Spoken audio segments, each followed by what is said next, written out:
I could sit here and yarn with you all day long. What we do now then is say to our speakers, if you need to go or want to lean back, we'll leave the microphone open for anyone who wants to stay and discuss whatever you want to discuss now to close the day. You may just want to sort of say thank you or just reflect back on anything you've found, or if you've not spoken all day. Permission to take a screenshot, if I may. Oh. Actually, I should have said something. Now it's time to pop up. I'd like to say hi, everybody. I haven't spoken yet, which is unusual for me. Hi, Peter, and hi, where's Alan and everyone. It's good to hear all this. I just want to say that as an elder, I think Alan was talking about family. One of the difficulties of being an older person without a family connection. I've got a few cousins around the world, yes, but coming from a life of pretty well all of it being much alone, finding a family is probably the most important, crucial part for me at this stage of life. Okay. And it's coming to feel like that in the southern parts of Tasmania now, because so many people know me and I know them, at least to speak to, that this is becoming my virtual family, if you like. So that raises issues for me, and just share that with you. Thanks, Alan. Thanks for being here. Anyone else can pop in and say hello. We're just going to also drop 3 questions into the chat box, which is our usual 3 questions towards this part of the day, which is what have you really valued? What have we missed? And what could we do next time? Anyone else want to say hello? It's not said hello. Yeah. Yeah, Ken. G'day, Ken. Yeah, just to thank you. It's been a fascinating day with all sorts of people doing all sorts of things within men's sheds and in other organisations to what we do in Omni. And someone referred to having a framework for your discussion group. I just wanted to recommend that if you want to have a good set of guidelines, we've got those on our CODA Victoria website.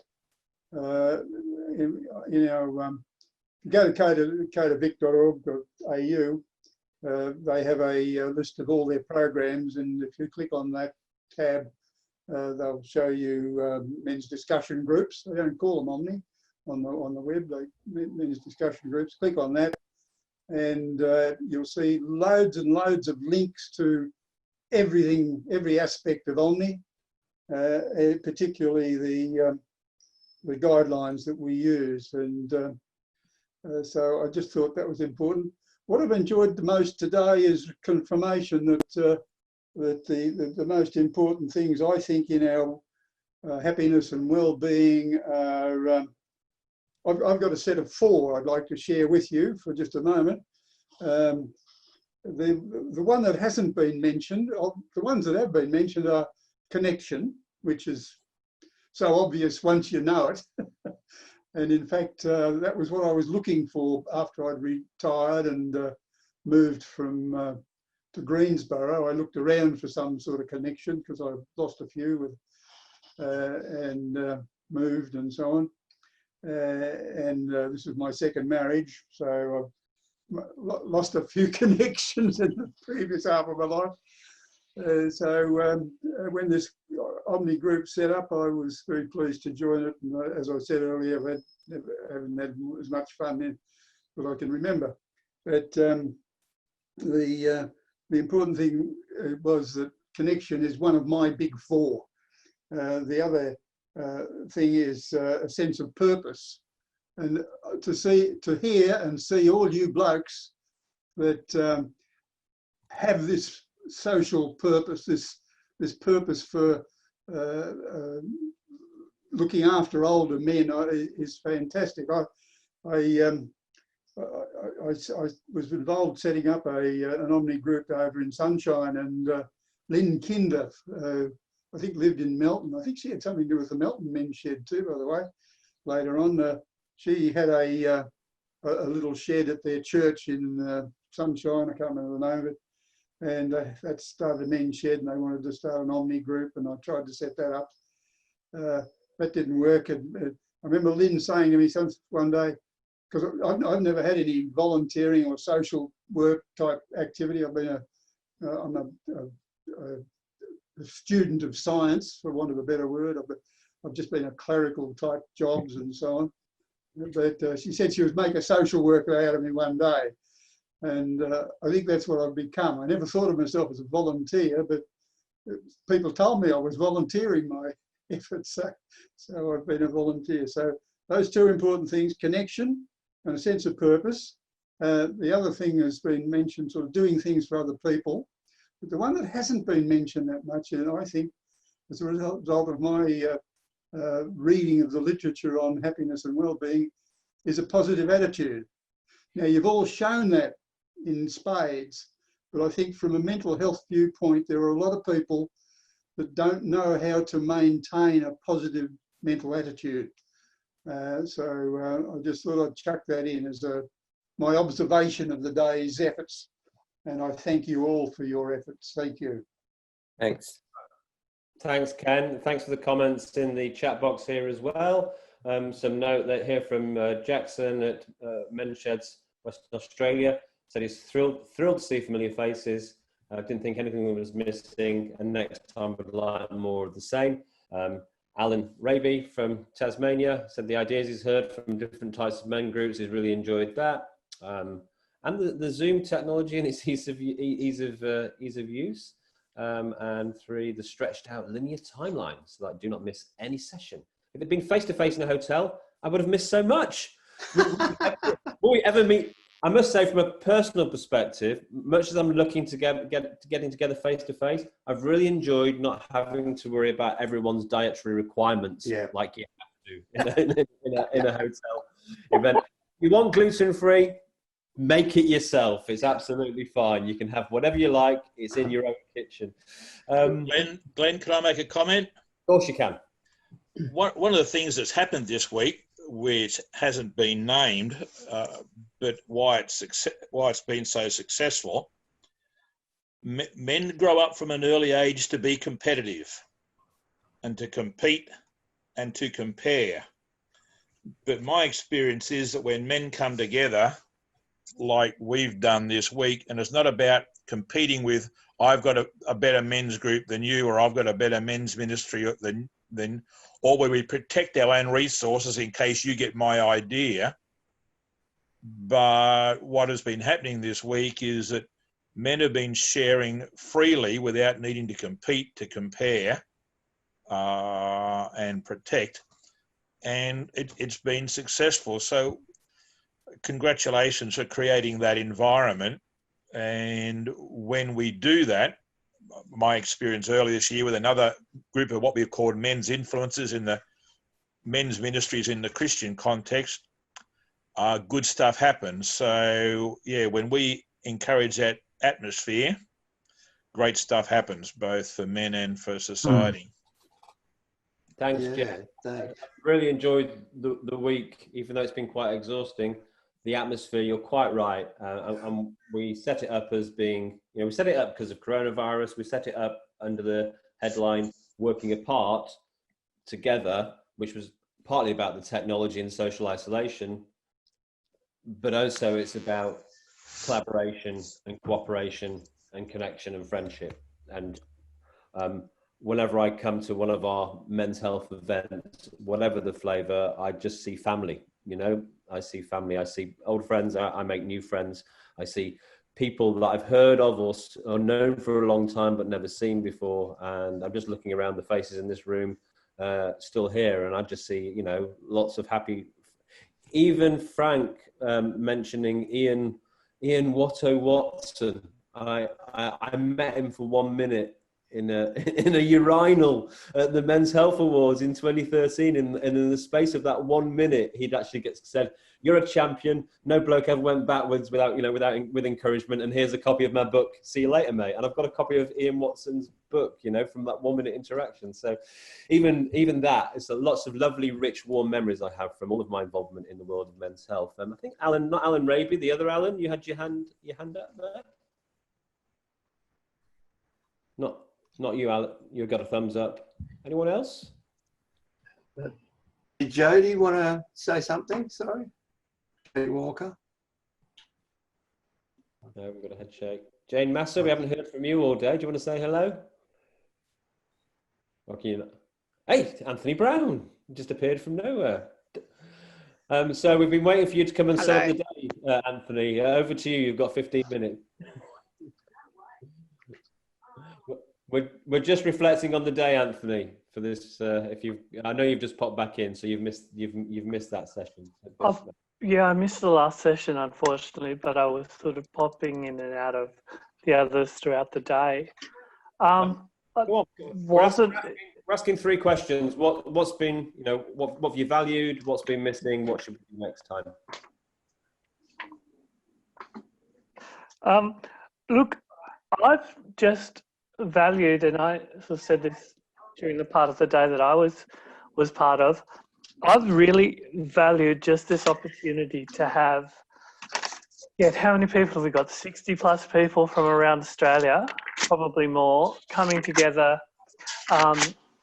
to talk with older men, to talk about older men's issues. And 15, 20 years ago, when I first started working with and researching issues of older men, I just couldn't imagine that we'd be able to generate this degree of interest. And I feel older men's issues, well, we still need to push them. It's gone from complete invisibility to, this many people giving up the best part of a day to talk about it. And an organisation, like IMHF, investing, the time and resources to bring us all together. So just the fact that we're together has been really valuable to me. And so what was the other questions? What's missing? Well, what's missing, and what can we do differently, or what more can we do next time, or what else can we do? Yeah. I mean, because I think, I know there's sort of discussions coming up later in the series about diversity in men, but I think issues around diversity in older men, and we know older men aren't one homogenous group. It'd be great to have a bit more discussions about that. And next time, I don't know, I think the most important thing is that we don't lose all the great things that have been talked about today. Yeah. That we bring those together, the learnings from that, and have a really good think about what do we do with all this knowledge. I mean, I've certainly learned things. What do we do with what we've learned and what's been shared? Yeah, it's great. Yeah, so that's a really good point, actually. It's, it's a common thing. We'll come together, we'll share all this amazing information, and then we'll always say, oh, we need to make sure this is captured and shared, and then we obviously, the next day comes and we move on to the next job. And so I think one of the things that hopefully we're able to do with technology is simply capture all the conversations, and when we've got some time after June, we can make these conversations available for everyone to share and look in on. I think they're a really great example. And to go back to your first bit, Anthony, I just want to share a little anecdote with you that when I was obviously, these organisations here have been doing the work and are doing the work for a really long time. But the act of actually getting the many different organisations together, I guess that's what the unique piece is. And I guess that's the role of an organisation like AMHF. And when I went looking for, examples of previous examples of people coming together to speak about older men's health and well-being, to find out who was out there having this conversation, The only thing I came across was a conference featuring Dr. Anthony Brown in Newcastle, and I don't know how long ago that was. It was. Actually, I don't think I was a doctor then. So, Oh, right. No. yeah. And it was 2013. There you go. There So you yeah, that was the only example of this conversation. There's been bits of it at Menshed's conferences and gerontology conferences and so on. But yeah, so Yeah, it's always been an add-on. It's been an add-on to men's health conversations, or it's been an add-on to older people's conversations. And, you know, I mean, it's good. We need to make sure that older men's issues are being talked about when we're talking about men's issues and when we're talking about older people's issues, but we do need some more standalone events too. right. Yeah, I'm just looking at comments in the chat box. Thank you for Ross. Only found out about it on Thursday morning, but I've attended most of the sessions for these 2 days. Thanks to all who contributed. It's been wonderful. That's Ross at Mensshed Tasmania. We should Jane Massa. We should take up Ian Yates. That's this morning. That's Ian Yates of Dakota. Ian Yates' suggestion and put social determinants of health on the agenda. Nick Hansen, what's missing is a combined communication strategy and approach going forward. There are a lot of great things happening and they need support to continue and expand. And yeah, we're certainly, I think that's a great point. And I think AMHF is certainly looking at, can we have an ongoing special interest group with them focused on out of this community and just keep together in smaller, lighter ways that keeps the communication open and finds ways of and opportunities of working together. So it's been a really long day. I feel the room is sort of thinning out now, which is fine. Completely understand. But mic's open still if anyone else wants to comment or contribute, or if not, we'll start to say our fond farewells and go back to our little lives, our big lives. Is that a wave goodbye, Ken, or another thought? I was just going to ask Anthony if he ever remembers a talk he gave out to a place where Older Men's Network Incorporated were meeting in March 2011. Now I don't remember this, but I remembered meeting Anthony there, and I just wondered if he remembered it. That was a long time ago. Was that up at on the Central Coast? No, it was. Is it a Currajong or somewhere out there? Currajong in the Blue Mountains.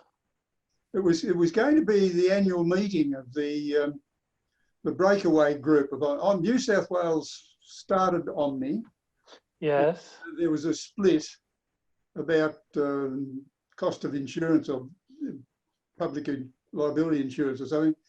And the breakaway group was led by people out in the West. I went up to Sydney 2011 to research the history of Omni. That's right. I remember having a chat to you then. Yeah. So yeah. So can't remember that particular occasion, but I know that, you know, over the years certainly had a lot to do with Omni and sort of spoke at a number of their events.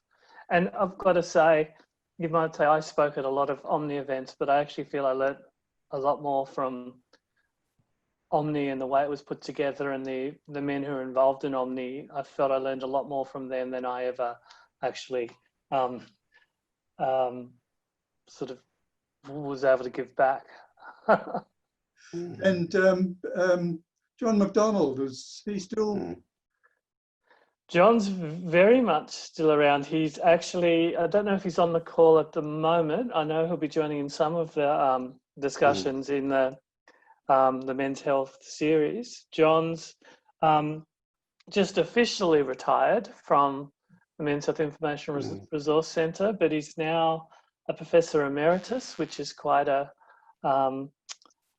prestigious thing and something that I think sort of recognises these contributions over the years, and he's still involved and yeah, very much involved with men's health and men's health research. Did you get to meet Jack Zinn? I knew Jack very well. Excellent. I'm very sorry I missed him. Jack, this is This is I history. don't know how interesting this is for everybody else. I might Sorry, have folks. to Yeah, I was actually And- thinking of waving goodbye, but Yeah. thank you. And Ken, I just need to tell you, if it wasn't for Jack Zinn, I wouldn't be working in men's health. Yeah. Jack was the founder of Omni, just for all those who don't know. And he has written a book, which I've got here somewhere. Older men's business. Yeah. There we go. Great, thanks, Ken. Wonderful contribution. Just going to say, Anthony, I found the program to the conference. It was Mars and Venus. It was 2007. It was Mars and Venus does gender matter in aging, and it was in 2000. Oh, okay. And that was a great conference, but again, actually, and it was really good because even talking about gender and aging, we don't do enough about. Yeah. And it was a conference where there were people talking about issues for older women and older men. Not as many presentations on older men because there wasn't as many of us doing research. But so that still would probably make this one of the first or the first standalone older men's discussions, because that discussion was about gender and men's health and women's health. Yeah. So let's make sure we do this again in fewer than 13 years. Alan, are you waving goodbye? You got a message for us. Just a little anecdote for you, which might give you a laugh. A few months back, at night time, I was looking up into the sky, and I thought I could see double. And I got really worried because I had intraocular lens replacements 2 or 3 years ago. So I made an appointment to see the ophthalmologist, and he checked me over. Everything was okay, fine. Anyway, last evening, or evening before last, I was looking up in the sky and I saw this double again. I thought, what the hell is wrong with my eyes? Anyway, I got out a sky view, and pointed at this star, and there damn well was a double star out there. It was two planets, Saturn and Jupiter, joining together, and that's what I was seeing, a double. And I had all this ophthalmology just because I was seeing double.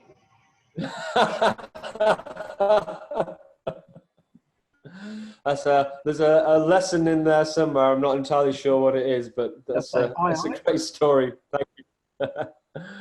Okay, so I'm just going to say I've posted a link to our post-event survey. We'll email it out anyway, but if you've got time to do it now. I'm going to say thank you to all of our great speakers today. Thank you for the staff and for the volunteers who helped make this happen. Thank you for all of you for coming along and giving of your time and your stories so generously. I've had a wonderful day. I'm looking forward to doing some more tomorrow. We have got the Men's Mental Health Movement meetup on a Saturday, no less, taking place tomorrow. Check the website for that. I hope we will see you again at some of the other events. But we'll say goodbye now. And it's your turn to fade away. You can quickly open your mic and say hello, goodbye if you want. But in the next 2 or 3 minutes, if you haven't gone, we'll kick you out. So thanks, Glenn, and everyone else. Thank you. Bye.